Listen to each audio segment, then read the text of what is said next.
Yo, thank you for coming back to another Hamza Khan show video. I'm gonna get right into it because we've had another good week of wrestling. You had obviously Monday Night Raw, you had NXT, you had SmackDown, you had AAA, definitely on the WWE side, and it's just been a lot of things in the works going towards. Obviously, we've got Night of Champions or the King of the Ring, where the King of the Ring and Queen of the Ring tournament is going to be ending. I think off the back of that, the most significant story going forward is definitely who is going to be winning this King of the Ring tournament. You've got currently the four people in that kind of conversation. You've got Javon, Jay, Oba, and Dominic Mysterio are all the people who are currently in the tournament. I'm super unsure exactly where they're going to be going with this because whoever wins main events SummerSlam essentially. Let's decide is if does the Oba match Oba win the King of Ring going against Roman Reigns or Cody Rhodes, does that main event SummerSlam? Yes, 100%, 1000%. Oba's the biggest massive rising star that there is. He's got the rocket on him. He's getting pushed. There's no complaints if it is Oba who wins the King of the Ring and moves forwards, because it's essentially he's kind of mirroring that Brock Lesnar kind of beginning. It started at the Rumble. He had a significant kind of showing there going forwards up until WrestleMania. All the all the Raws before WrestleMania, how he always got one over on Brock Lesnar. I don't think there was a single time where Oba looked weak in that full build up. Going towards WrestleMania, he beat Brock Lesnar. You had the match Clash in Paris where Brock Lesnar won, but it wasn't a classic Brock Lesnar win. He didn't dominate. He didn't he didn't crush his opponent. He beat Obafemi, but just about, and he had to throw everything at Obafemi, and he was lucky that Obafemi went down for three. So definitely not like a loss where Oba's losing momentum, or it's not like a John Cena loss to Brock Lesnar where Brock dominated John Cena and it was clearly evident that Brock Lesnar is now the guy currently when he returned back to WWE. So you've got Obafemi, which I think out of the four competitors is the expected winner plus the favorite to win. You're looking at the story. I think the expectation is it will be Roman who Oba goes against, but maybe it isn't because you've got someone else in the tournament. You have Jey Uso, who is who's able to beat his tournament and move forward in the King of the Ring. His opponent next week is gonna be Javon Evans, which is interesting because do you want Jey Uso going forwards and winning the King of the Ring? I feel like the storyline there, you're again, it have to be. I don't want Jey Uso to be versing Cody Rhodes at SummerSlam. Doesn't make sense to me, if I'm being honest. I'm not as kind of invested in it compared to does Jay try and get that tribal chief spot from Roman Reigns, and this is his opportunity where Roman's told him to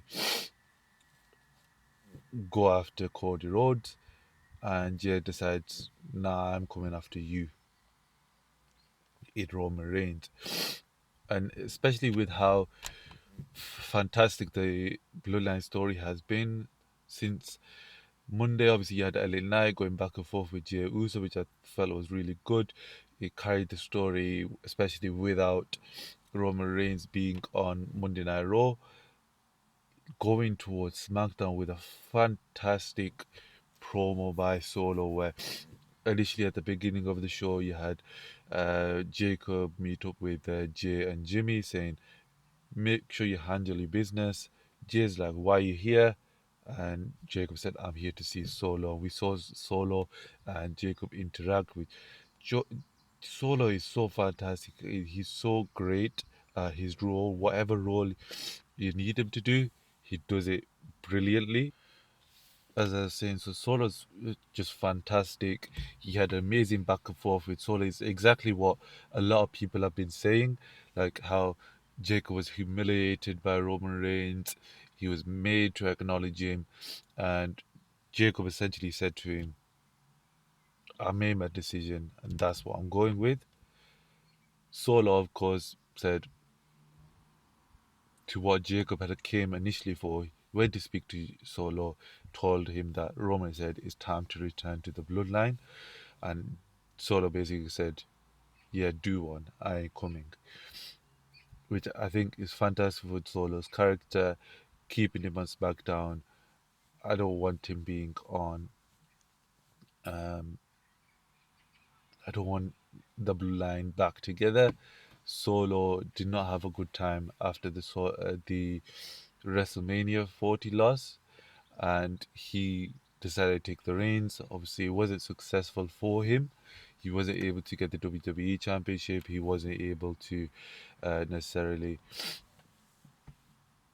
build it out, which kind of meant that he lost the right to the Bloodline, that moniker, and he created his own MFTs, which have been shaky. He's not been 100% where you want it to be. It's kind of been so there's fantastic moments. There's not actually significant kind of future with it. So I really enjoyed that. But Jey Uso is definitely, if you're talking about one and two, it's all, but then it's Jay. You then have Dominic Mysterio, which I don't want him winning the King of the Ring at all, not even at this point. You've got what's happening with Judgment Day on the women's side, and we're looking towards a hopefully a Liv Morgan versus Raquel match at the Queen of the Ring, and hopefully Raquel is the one who's able to beat Liv Morgan.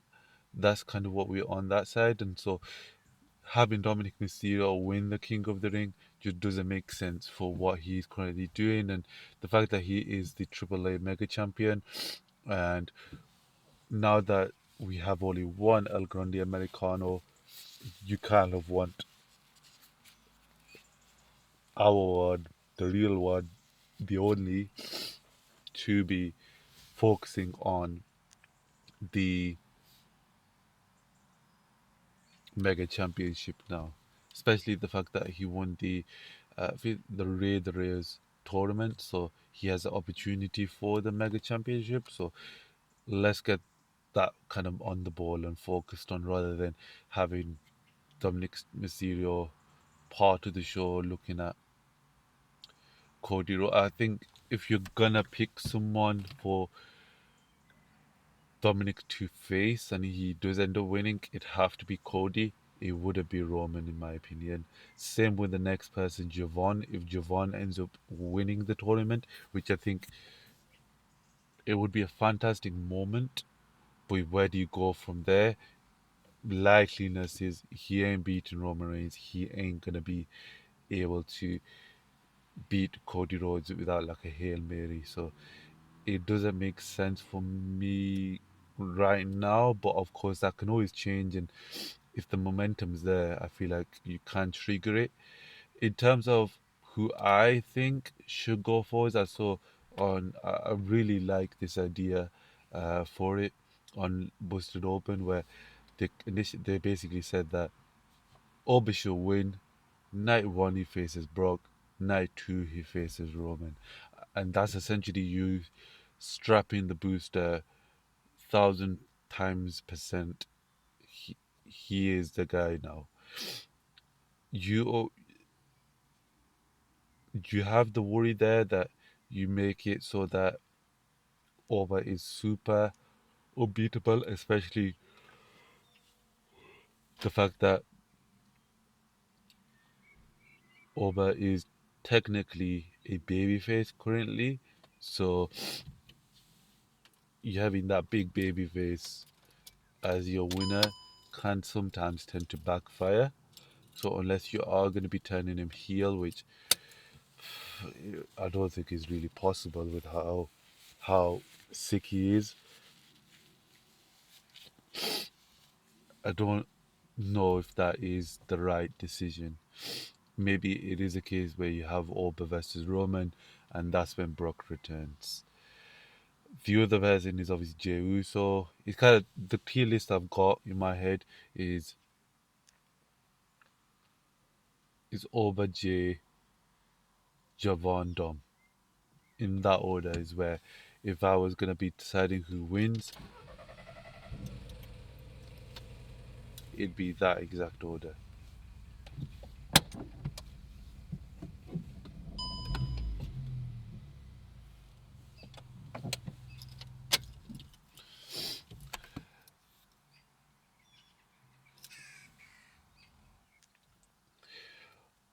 Other side of that, the significant stories going on, apart from obviously Bloodline and the King of the Ring, I feel like that's kind of got intertwined now into the Bloodline story, especially with where we're going forwards.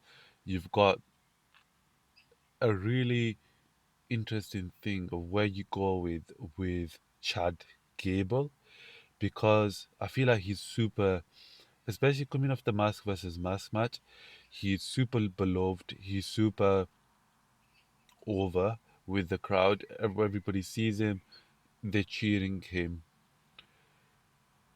Who is an opponent that you can put Chad Gable against?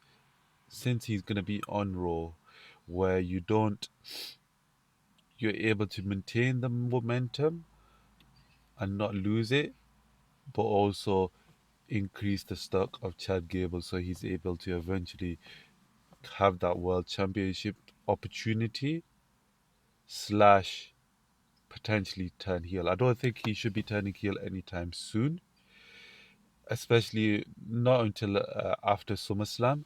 But him having a storyline building towards something at the World Heavyweight Championship or the WWE Championship is so I think is where you need to be building towards. How I think you get there is having Chad Gable versus the Vision. More so Austin Theory. I know we know next week that of course Maxine and the Alpha Academy we're expecting that after his talk with Rey Mysterio, Chad Gable, he's gonna be apologizing to the Alpha Academy. We've seen obviously in the background where Maxine has been leaning towards Austin Theory. She's kind of been defending him. I feel like a really easy way where you get Austin Theory as your as a big heel and Gable as a big good guy is where you have him face Austin Theory. You could have the opportunity where Gable apologizes to Tozawa and um, Ortiz, those two accept the apology, but um, Maxine isn't able to give that, doesn't get the chance to accept the apology because here comes Austin Theory. Gable, Austin Theory go back and forth. We end up with a match. Gable loses to Austin Theory, reason why Maxine gets involved. We now have the big couple in Maxine and Austin Theory as two heels, Gable versing them, and then you've also got that connected to the vision where you can have him interact with Seth Rollins, you can have him interact with the Street Profits, and you can have that kind of interaction with that upper mid card, with that upper kind of mid, kind of high class of storyline. You can even have him, even if you are protecting Braun Breaker, a fantastic match between Braun Breaker versus Gable would would tear break the house down, and I feel like that is where you should really be going in order to at least have someone for Gable to kind of go back and forth with. I don't think Rusev or Ethan Page, who are both fantastic, are the correct people to have a long built-in storyline or even a small significant storyline with them. And I can't get out the image in my head where Otis and Tozawa are able to beat the Vision for the tag team championships at SummerSlam. I feel like that is such a classic um, SummerSlam win and moment that it's something.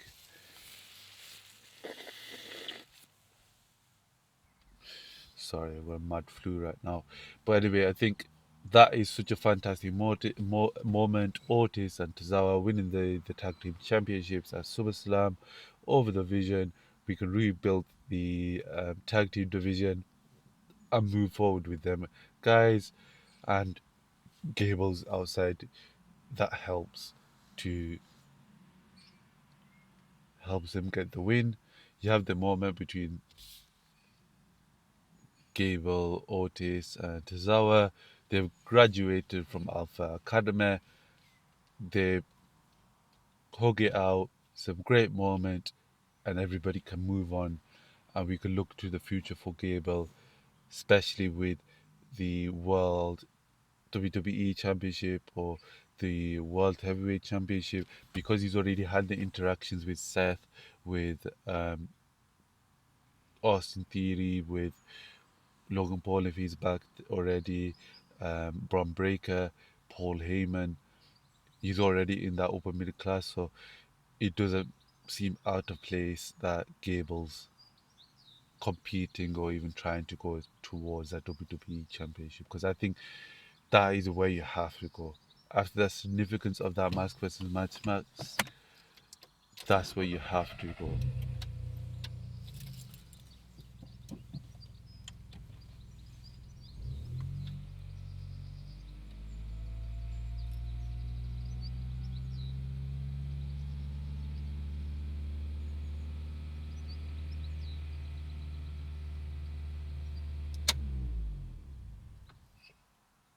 Sorry about that.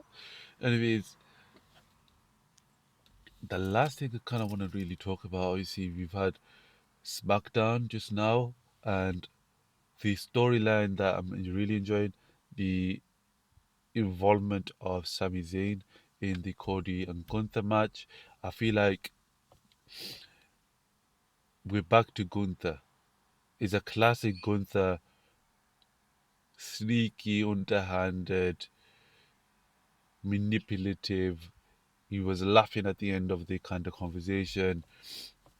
I feel like that is a fantastic thing to do, especially with the back and forth we had with Cody and Sammy. Potentially, we may be looking towards a grudge match at SummerSlam. Maybe it is a case that next week Gunther is able to beat Cody Rhodes for that WWE Championship, and possibly maybe we're thinking about this totally wrong, and we see a Jey Uso Gunther rematch at SummerSlam for the WWE Championship, which is very interesting to see.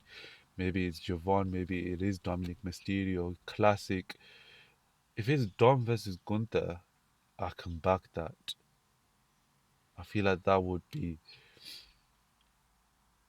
It gives you shades of Brock versus Eddie Guerrero in my head, but I feel like that could be really really good. But that's especially what we see going forward. The back and forth between Sammy and Cody was fantastic. It really got you engaged with the storyline even more than what was happening with Gunther, and I'm looking forward to seeing what happens next and what goes on going forwards. Um, Overall, I thought it was a fantastic week of wrestling. AAA was fantastic. NXT was fantastic. No complaints there. And I'm looking forward to see what happens on Monday on Raw. I feel like some weeks where you have it where you're not really looking forward to it. Monday Night Raw, SmackDown, it's kind of just there, and you come at the end of the week and there's SmackDown. He's Raw. You're not really thinking about it. Compared to like a couple of years ago, where I feel like every day I would just thinking about when's Raw gonna come, when's SmackDown gonna come. Needs to come quickly. I'm watching everything in between, and I feel like they've lost that edge a little bit. But this week they definitely brought it back, so I'm really hyped for SmackDown, hyped for Raw. Anyways, thank you guys for watching. Leave a like if it was good, leave a dislike if it was bad, and peace.